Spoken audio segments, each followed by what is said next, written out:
장애중앙교회에 와서 한국교회가 당면한 동성애 문제, 또 통합교단과 장신대의 중요한 현안이 되고 있는 이 동성애 문제를 같이 염려하면서 106회 총회를 앞두고 어떻게 한국교회가 이 문제를 준비할 것인지 의논하기 위해서 모였습니다. 먼저 이 귀한 시간에 장애중앙교회를 담임하시는 김학수 목사님께서 말씀을 보시고 말씀을 전해 주시도록 하겠습니다. 여러분 손을 이렇게 흔들어서 환영해 주시면 감사하겠습니다. 반갑습니다. 감사합니다. 김학수 목사입니다. 잘 오셨습니다. 하나님 말씀 먼저 봉독하도록 하겠습니다. 구약성경 사무엘하 24장 18절에서부터 25절까지 말씀을 제가 봉독하겠습니다. 이날에 가시 다윗에게 이르러 그의 아래에 올라가서 여부수 사람 아라운의 사장마당에서 여호와를 위하여 제단을 쌓으소서 하며 다윗이 여호와께서 명령하신 바 갓의 말대로 올라가니라. 아라우나가 바라보다가 왕과 그의 부하들이 자기를 향하여 본놈을 보고 나가서 왕 앞에서 얼굴을 땅에 대고 절하며 이르되 어찌하여 내 주 왕께서 저에게 임하시나이까 하니 다윗이 이르되 내게서 사장마당을 사서 여호와께 제단을 쌓아 백성들에게 내리는 재앙을 그치게 하려 함이라 하는지라. 아라우나가 다윗에게 아뢰되 원하건대 내 주 왕은 좋게 여기시는 대로 취하여 드리소서. 번제에 대하여는 소가 있고 뗄나무에 대하여는 마당질하는 도구와 소의 멍에가 있나이다. 왕이 아라우나가 이것을 다 왕께 드리나이다 하고 또 왕께 아뢰되 왕의 하나님 여호와께서 왕을 기쁘시게 받으시기를 원하나이다. 왕이 아라우나에게 이르되 그렇지 아니하다. 내가 값을 주고 내게서 살이라. 값없이는 내 하나님 여호와께 번제를 드리지 아니하리라 하고 다윗이 은 50세겔로 다장마당과 소를 사고 그곳에서 여호와를 위하여 제단을 쌓고 번제와 화목제를 드렸더니 이에 여호와께서 그 땅을 위한 기도를 들으심에 이스라엘에게 내리는 재앙이 그쳤더라. 아멘. 대한민국을 살리고 한국교회를 살리기 위해서 한국교회 정론 귀한 우리 시간 있게 하심을 감사를 드립니다. 우리 교회에 신앙생활 시작한 지 얼마 되지 않는 숙명여대 출감을 하고 있는 집사님 한 분 계세요. 굉장히 신앙생활 시작한 지 얼마 되지 않아서 굉장히 순수하신 분인데 얼마 전에 저한테 이런 질문을 던집니다. 목사님, 이성이 아니라 동성을 좋아하도록 타고난 사람에 대해서 어떻게 생각하세요? 제가 그 얘기를 듣는 순간 굉장히 충격을 받았어요. 이분이 그런 얘기할 사람도 아니고 동성애자도 아닌데 누구에게 영향을 받았을까? 왜 이런 질문을 던질까? 굉장히 충격을 받으면서 이런 대답을 했습니다. 성경에 하나님께서 사람을 창조하셨을 때 남성과 여성을 창조하셨을 뿐 아니라 동성이 동성을 좋아하는 것에 대해서는 이미 구약성경 레위기에서도 마찬가지고 로마서도 마찬가지지만 소돔과 고모라성이 이로 인하여 멸망받은 중대한 죄악의 사건 중에 하나다. 그런데 많은 사람들이 이야기할 때 동성이 동성을 좋아하도록 타고난 사람은 어떻게 하란 말이냐. 그 말은 죄송하지만 둘 중에 하나다. 습관에 의해서 그렇게 되었던지 아니면 무엇인가가 그를 그렇게 하도록 충동시켰다는 사실을 우리는 잊지 마셔야 된다. 그 얘기를 했습니다. 신앙생활이 일반적인 사회생활과 다른 것은 영적인 생활이기 때문입니다. 우리가 예배 드리는 것도 하나 앞에 예배 드리면서 설교만 듣고 간다. 죄송하지만 그 예배는 실패하는 겁니다. 영적 생활에 실패하기 시작하면 신앙생활은 철저하게 실패하게 됩니다. 오늘 본문이 바로 그런 내용인 것 우리 잘 알고 계십니다.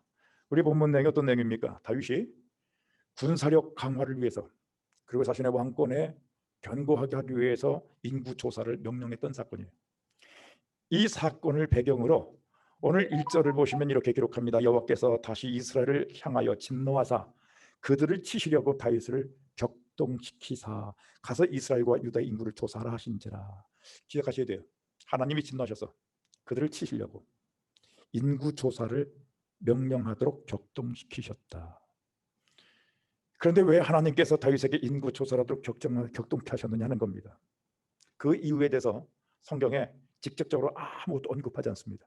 하지만 지금 우리 24장 읽었잖아요. 24장 앞에 백그라운드 에피소드인 1절부터 이렇게 보시면은 특히 3절에 군대 장관이었던 요압이 왕에게 보고하는 장면이 나옵니다. 요압이 왕께 아뢰되 이 백성이 얼마든지 왕의 하나님 여호와께서 100배나 더하게 하사 내 주 왕의 눈으로 보게 하시기를 원하나이다. 얼마든지 군사력 하나님이 강화시키셔서 왕의 눈으로 그걸 보게 되기를 원합니다. 그런데 내 주 왕은 어찌하여 이런 일을 기뻐하시나이까? 여기 중요한 단어 하나가 있어요. 어찌하여 이런 일을 기뻐하시나이까? 기뻐하시나이까? 이 단어입니다.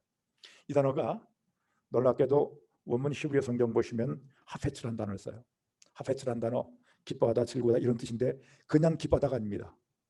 어떤 유혹에 의해서 내가 원하는 것을 기뻐하는 것들, 그때 쓰여지는 단어예요. 그래서 이와 같은 용법으로 쓰여진 것이 전도서 8장 3절을 보시면 왕 앞에서 물러가기를 급하게 하지 말며 악한 것을 인삼지 말라. 왕은 자기가 하고자 하는 것을 다 행함이니라. 여기 중요한 단어가 나와요.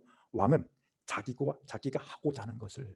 이 단어가 원문 성경에 하페츠라는 단어예요. 똑같은 단어인데 여기는 어떻게 번역하고 있어요? 왕이 자신이 하고 싶어하는 것, 자기가 원하는 것, 그것을 행하는 것, 이게 하페츠라는 단어입니다. 이스라엘이, 유다가 승리할 수 있었고 다윗이 연정연승할 수 있었던 근본적 배경이 뭡니까? 하나님의 뜻대로 살았을 때, 하나님이 지켜주셨을 때, 하나님이 이기게 하셨어요. 그런데 지금 다윗이 군사력 강화하는 것, 이 일조차도 하나님이 이기게 하실 때 이긴 겁니다. 그래서 다윗이 충동에 의해서 인구 조사를 하도록 명령했다고 했죠. 9개월 20일 동안 조사를 하게 됩니다. 그 결과 하루아침에 7만 명이 전염병으로 죽게 됩니다. 하루아침에 전염병으로 7만 명이 죽었다.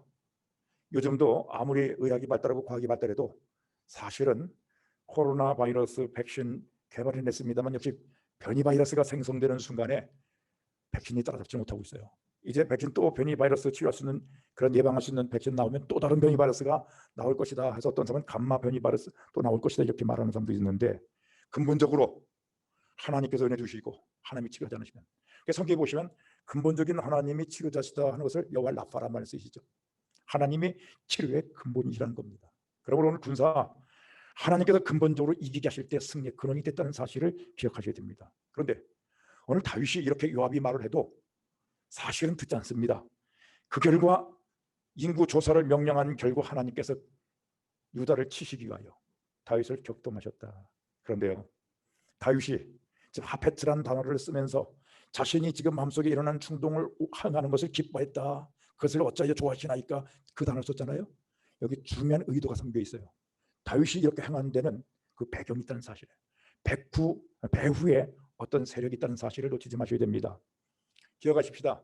우리는 동성애 설천심정으로 제가 총회에 동성애 특별위원으로 2년 이상을 활동하고 또 우리 성북구 연합회에서 회장으로 있으면서 또 반동성에 대한 책자까지 또 교회에서 또 쓸 수 있는 교재까지 이렇게 제작을 하고 또 총회에서도 우리 총회 전체 주일학교 학생들에게 사용할 수 있는 교재까지 만화책으로 집필하는데 일조를 했습니다만 한 가지 분명한 것은 이것을 그냥 어떤 유혹, 어떤 사회적인 현상, 어떤 습관 이 정도로만 이해해서는 근본적으로 이 문제가 해결될 수 없다는 사실입니다. 오늘 다윗이 어찌하여 이를 즐거워하나이까? 그 일을 즐거워하는 이유가 있다는 사실이에요. 그 이유를 오늘 우리 사무엘하 24장을 읽었습니다.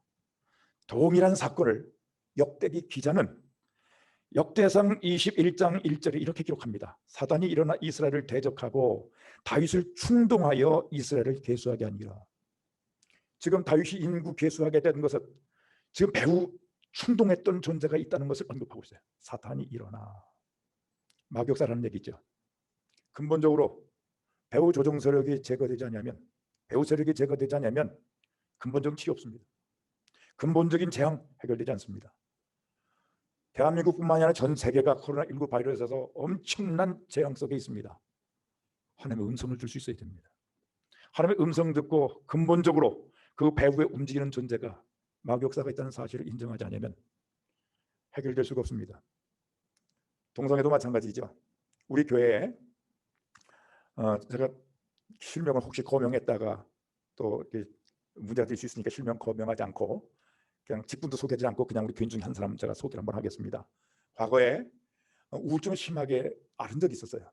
우울증을 심하게 앓을 때 그때 이제 자주 전화가 이제 걸려와서 전화로 이렇게 상담을 해주곤 했었는데 그때 참 안타깝게도 우울증이 심화됐던 이유 중에 하나가 사기를 당하고 또 어떤 남자를 알게 되면서 결국에는 엄청난 재산도 약탈을 당하고 그리고 몸까지 뺏기고 마음까지 뺏긴 상태가 돼서 견딜 수 없는, 죽을 수밖에 없는 그런 상황까지 치달았었습니다. 그런데 이게 이제 전화로 많은 시간을 상담하고 할 때 그때 알게 된 게 하나 있어요. 이분이 다른 사람과 좀 다르게 여자분인데도 참 신기하죠. 성욕이 굉장히 강해요.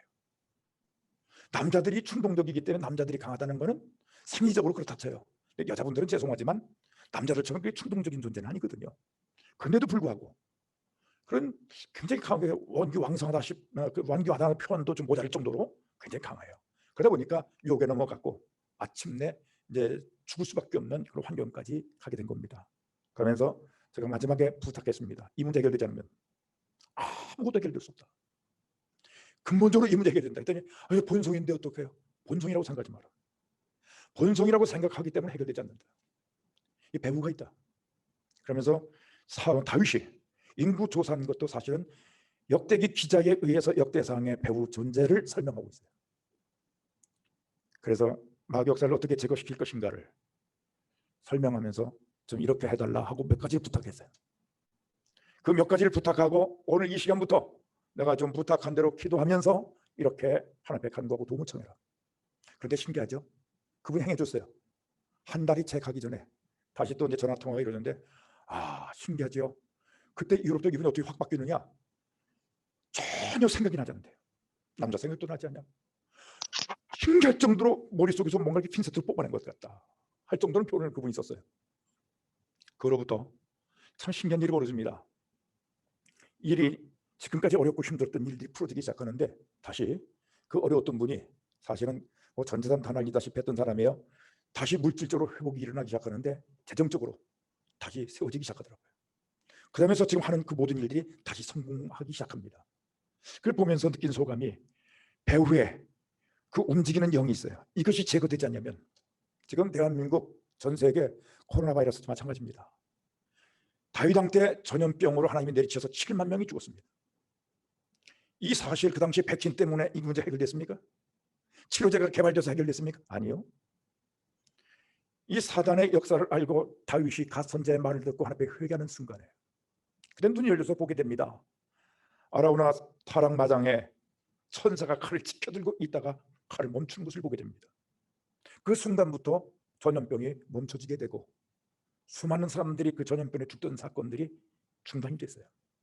오늘 우리 한국 현실이 물론 예수 그리스도를 알지 못하니까 이 코로나 사태에 의해서 그 무엇보다도 가장 예배를 드리지 못하게 하는 현 시대가 되고 말았고 영적인 세계 전혀 알지 못하니까 교회를 코로나 원상지처럼 이렇게 매도하는 일이 벌어지고 말았습니다. 그러나 이 영적인 세계에 되어지는 일들이 제거되지 않으면 그 어떤 것도 해결되지 않습니다.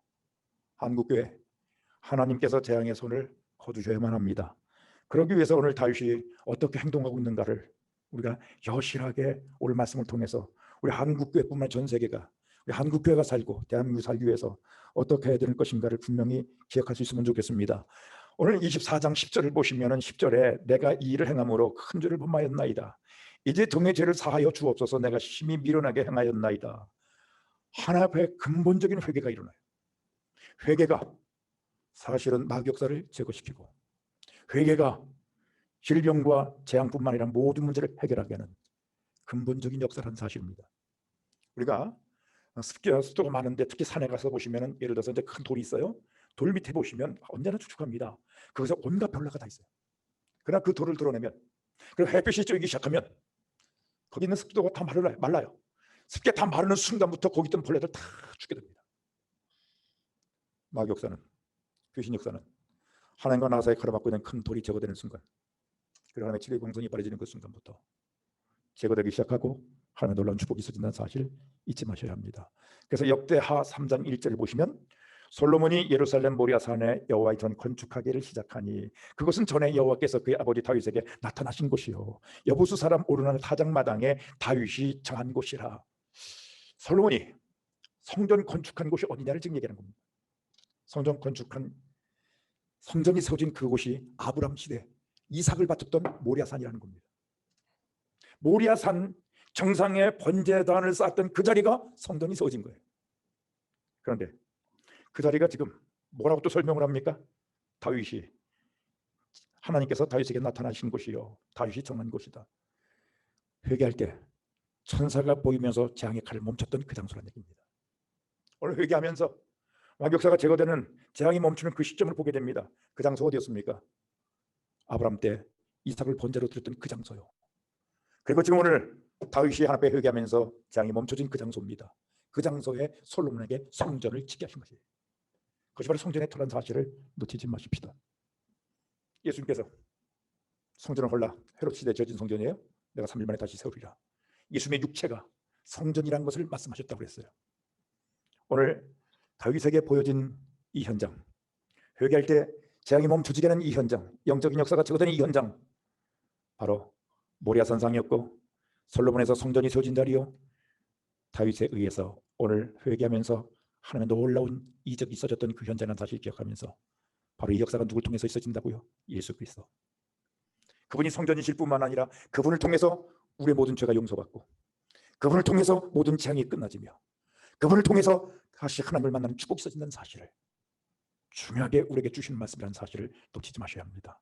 오늘 다윗이 재앙을 만나는 이 일을 통해서 예수 그리스도를 만나게 되는 놀라운 하나님의 섭리를 계시받았던 이 사건, 오늘 한국교회가 코로나19 바이러스 4단계에 의해, 거의 4단계에 의해서 지금 예배까지 통제되는 이 현실, 정말 우리 한국교회가 하나님께 회개하며 기도하는 현장이 되기를 원합니다.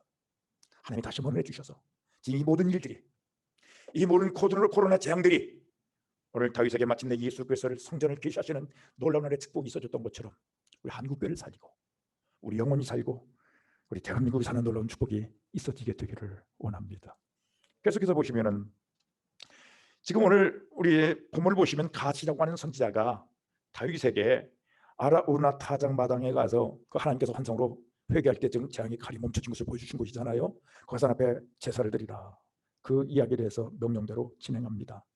진행하게 되는데, 이제 다윗이 신하들을 이끌고 아라우나 타작마당으로 갈 때 아라우나가 그 다윗이 찾아오는 것을 보게 됩니다. 근데 아라우나가 여부수 사람이라고 나오죠. 우리 잘 알다시피 여부수 사람, 이스라엘 백성들이 이제 가나안 땅을 정복하고 들어갈 때 하나님께서 여호수아를 통해서 뭐라고 말씀했습니까? 거기에 가나안 땅의 7 부족 다 진멸하라는 거예요. 살려두지 말라는 겁니다. 그 중에 하나가 여부수 족속이에요. 그 여부수 족속이 살던 그 지역이 사실은 정복하지 못했어요. 그런데 다윗에 의해서 마침내 정복됩니다. 그곳을 이스라엘의 수도로 삼죠. 바로 예루살렘입니다. 예루살렘이 난공불락에 성했어요. 그래서 여부수 사람들이 버틸 수 있었습니다. 문제는 다윗 때 이제 정복을 했습니다. 그러면 여호수아 할 때 그 사람들 살려주지 말고 다 진멸하라고 하셨어요. 근데 그 사람들을 하나님 말씀대로 진멸하지 못하고 살려줬잖아요. 이 사람들 과거 하나님 말씀에 의하면 진멸당해야 될 사람들입니다. 그런데 정복할 때도 이 사람들 꾀를 내서 마침내 다윗을 속이고 살아나게 되죠. 평화조약을 맺고 살아나게 되는데, 나중에 이 일을 알게 되고 솔로몬이 성전 건축할 때 여부 사람들 노예로 삼아서 성전 건축에 동원하기도 했습니다만, 자, 이런 관계가 이스라엘 사람들과 여부수 사람들. 그런데 다윗 왕이 여기 신하들을 끌고 나타났습니다. 여기 여부수 사람 아라우나 굉장히 긴장됩니다. 얼마든지 자기를 하찮게 여길 수 있고 죽일 수 있는 사람이에요. 그래서 두려워 떨며 왕 앞에 나가 머리를 숙여서 어찌 왕이 이렇게 여기 행차하시냐 묻습니다. 그때 다윗이 뭐라고 합니까? 지금 백성들이 진 이 전염병 침노를, 이 재앙을 멈추게 하기 위해서 앞에 제사 드리기 위해서 왔다. 그때 아라우나가 뭐라고 말합니까? 이 타작마당 다 드리겠습니다. 그냥 무상으로 다 바치겠습니다. 그리고 하나님께 제사 드릴 때 소, 그다음에 지금 땔감 다 바치겠습니다. 그때 다윗이 뭐라고 지금 말합니까? 그렇게 하지 않겠다는 거예요. 값을 지불하고 하겠다는 겁니다. 그래서 은 50세겔을 지불하고 사서 이제 하나님 앞에 바쳐지게 됩니다. 그런데 여기 기억하실 것은 굉장히 중요합니다. 하나님 앞에 바쳐지는 것. 지금 다윗이 뭐라고 고백했느냐는 것, 우리 참 잘 기억하실 필요가 있습니다. 값없이는 하나님께 번제를 드리지 아니하리라. 이 고백을 해요. 다윗은 원리를 알고 있어요. 하나님께서 우리를 용서하실 때 그냥 용서하지 않습니다. 그래서 보네프와 같은 경우는 값싼 은혜와 비싼 은혜, 값비싼 은혜를 얘기하죠. 너무나 많은 신자들이 값싼 은혜를 말한다는 거예요. 은혜를 주게 생각해요. 우리 회개하면 그냥 용서하신 줄 알아요? 아닙니다. 우리를 용서하실 때 그냥 용서하는 거 아닙니다. 그의 아들 예수 그리스도를 십자가에서 처절하게 죽이시고 그러고 나서야 비로소 용서가 되는 거예요. 우리가 받는 은혜 그냥 된 거 아닙니다. 다윗의 이 원리를 알아요. 그래서 값없이는 하나님 앞에 번제 드리지 않겠다라고 하는 얘기를 합니다. 그러고 나서 그 타작마당과 다 값을 지불한 후에 하나님 앞에 드립니다. 기억하십시다. 희생 없는 헌신은 열매가 없습니다. 수증기가 올라간 만큼 비가 쏟아지듯이 헌신과 희생에 하나의 역사가 있어진다는 사실입니다. 사도 바울은 그래서 갈라디아서 6장 7절로 9절에 이렇게 기록합니다. 스스로 속이지 말라. 하나님은 없인 여김을 받지 아니하시나니 사람을 무엇으로 심든지 그대로 거두리라. 심은 대로 거두게 하신다는 얘기죠. 하나님 앞에 이 시대에 눈물로 심어야 합니다. 희생으로 심어야 합니다. 열심으로 심어야 합니다. 정말 그냥 되어지는 것 아무것도 없다는 사실 우리 기억하셔야 할 것입니다. 계속해서 우리 25절을 한번 보시면 그곳에서 여호와를 위하여 제단을 쌓고 번제와 화목제를 드렸더니 이에 여호와께서 그 땅을 위한 기도를 들으시매 이스라엘 내린 재앙이 그쳤더라. 여기 재앙이 그치는데 중요한 마지막 마침표가 나옵니다. 번제와 화목제를 드렸더라. 번제만 드렸는데 화목제를 같이 드렸다는 그 이유, 출애굽기 20장 24절을 보시면 출애굽기 20장이 우리 잘 아는 얘기입니다. 하나님께 십계명을 주셨던 내용이 기록됩니다. 십계명을 주실 때 말씀하셨던 겁니다. 출애굽기 20장 24절에 내게 토단을 쌓고 그 단 위에 내 양과 소로 내 번제와 화목제를 드리라. 내가 내 이름을 기념하게 하는 모든 곳에서 내게 임하여 복을 주리라. 하나님께서 명하실 때 뭐라 그랬어요? 번제와 화목제를 드리라. 우리 다 아시겠습니다만은 번제 사실은 제물 전체를 앞에 태워드리죠. 먹을 것 아무것도 없어요. 다 태워서 하나님께 드리기 때문에. 근데 화목제는 기름 부분만 하나님께 태워서 드리고요. 나머지는 살코기는요 다 남겨둡니다. 그리고 제사장과 함께 한 사람들이 나눠서 먹습니다. 이걸 일컬어 화목제라 말합니다. 번제 사실은 앞에 속죄제로 드릴 때 드려지는 겁니다. 여기 피 헌신이 있고요. 용서받기 위한 제사입니다. 그런데 화목제는 관계를 위한 감사 제사예요. 하나님과의 관계, 이웃과의 관계. 정확하게 말할까요? 신앙생활은 관계입니다. 십계명을 단 두 마디로 압축하면 하나님을 사랑하라, 이웃을 사랑하라. 하나님과의 관계와 이웃과의 관계. 관계에 성공하는 것이 신앙생활 성공하는 겁니다. 오늘 내 번제 하나님과의 관계, 속죄받는 문제까지 포함됩니다. 그다음에 화목제, 하나님께서 주신 모든 사람들과의 올바른 관계. 그래서 예수님께서 우리 주를 화목제물이 되셨다 하시는 말씀을 요한일서에 기록하고 있죠. 오늘 이 말씀 기억하시면서 우리 신앙생활 하나님에 바르게 서고 우리 허락한 모든 사람들과 관계가 바르게 되는, 우리 한국교회가 동성문제 끝까지 싸워야 될 이유가 있습니다. 차별금지법 끝까지 싸워야 될 이유가 있습니다. 하나님과의 관계, 그리고 하나님께서 주신 질서와의 관계, 모든 사람과의 관계가 바로 세워져야 하기 때문입니다. 기도하겠습니다. 아버지 하나님, 다윗 시대에 하나님께서 격동케 하사 큰 재앙으로 내리치시면서 하루아침에 7만 명이 전염병으로 죽었던 사건을 기억합니다. 전 세계가 코로나19 바이러스, 델타 바이러스 전염병에 의해서 수만 명이 죽어가고 있습니다만 현실만 생각하고 의학적인 것만 찾고 있습니다. 근본적으로 다윗이 하나님께 회개할 때 이 문제가 해결됐다는 사실을 기억하며 영적인 배경을 기억하게 하여 주셔서 다시 한번 우리나라가 살고 한국교회가 사는 역사가 있어지게 하여 주옵소서. 주께서 다시 세워주시고 축복하시길 비었고 예수 그리스도의 이름으로 기도하옵나이다. 아멘. 네, 목사님 감사합니다. 여러분 손 한번 이렇게 흔들어서 목사님 말씀에 감사를 감사합니다. 표시하겠습니다. 네.